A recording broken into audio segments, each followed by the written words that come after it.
সালামু আলাইকুম দর্শক মন্ডলী, ইন্টারনেট স্পিড আর ডেটা সার্চ নিয়ে সংসদে মুখ খুললেন ব্যারিস্টার সুমন।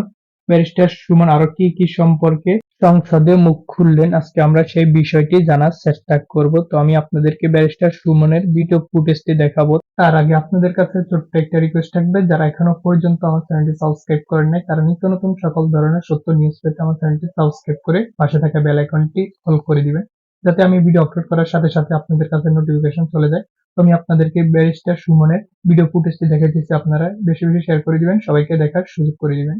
এই স্পিড আমাদের ইন্টারনেটের জন্য সবচেয়ে বেশি প্রয়োজন। যাদের ফোন সিম আমরা ব্যবহার করি তারা বিভিন্ন ধরনের এমবি বিভিন্নভাবে কেটে নেয়, এই অভিযোগগুলো আপনি জানেন। যত প্রভাবশালী যত বড় কোম্পানি হোক তাদেরকে আমরা আর্থিকভাবে ফাইন করব, তাদেরকে আমরা আইনের আওতায় আনবো।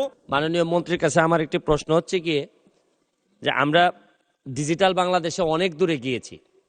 আমরা ইন্টারনেট স্পিডে আপনারা 142টি দেশের মধ্যে গত বছর 126তম ছিলাম, এরপরে আমরা আরও ডেভেলপ করে 111তে সম্ভবত আসছি।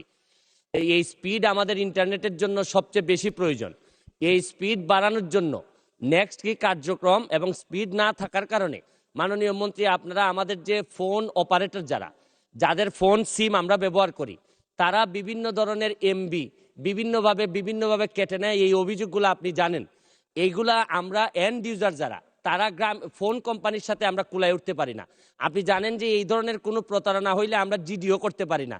এই ব্যাপারে আমরা আপনারা সরকার থেকে আমাদেরকে প্রোটেকশন দেওয়ার জন্য আপনাদের কোনো এক্সপার্ট প্যানেল আছে কিনা এটা একটু জানতে চাই মাননীয় মন্ত্রী। তিনটি বিষয়ের অবতারণা করেছেন, খুব গুরুত্বপূর্ণ। প্রথমত হচ্ছে যে আমাদের ইন্টারনেটের স্পিড।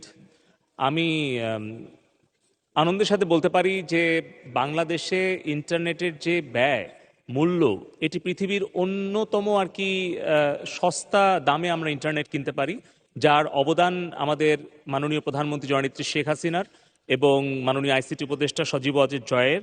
কারণ আজ থেকে 15 বছর আগে বাংলাদেশে ইন্টারনেট ব্যবহারকারীর সংখ্যা ছিল মাত্র 50 লাখ মাননীয় স্পিকার, এবং তখন ইন্টারনেট পার এমবিপিএস এর দাম ছিল 85,000 টাকা, এবং ঢাকার বাইরে কোনো ব্রডব্যান্ড কানেক্টিভিটি ছিল না। মোবাইল নেটওয়ার্ক তখন, এখন যেই 5th জেনারেশনে আমরা আছি এটা কিন্তু 2nd জেনারেশনে ছিল, অর্থাৎ মোবাইলে আমরা ইন্টারনেট ব্যবহার করতে পারতাম না। সেইখান থেকে কিন্তু এখন ইন্টারনেট আমরা পার এমবিপিএস 50 টাকায় নামিয়ে আনতে পেরেছি, এবং বাংলাদেশি ইন্টারনেট ব্যবহারকারীর সংখ্যা 13 কোটিতে উন্নীত করতে পেরেছি।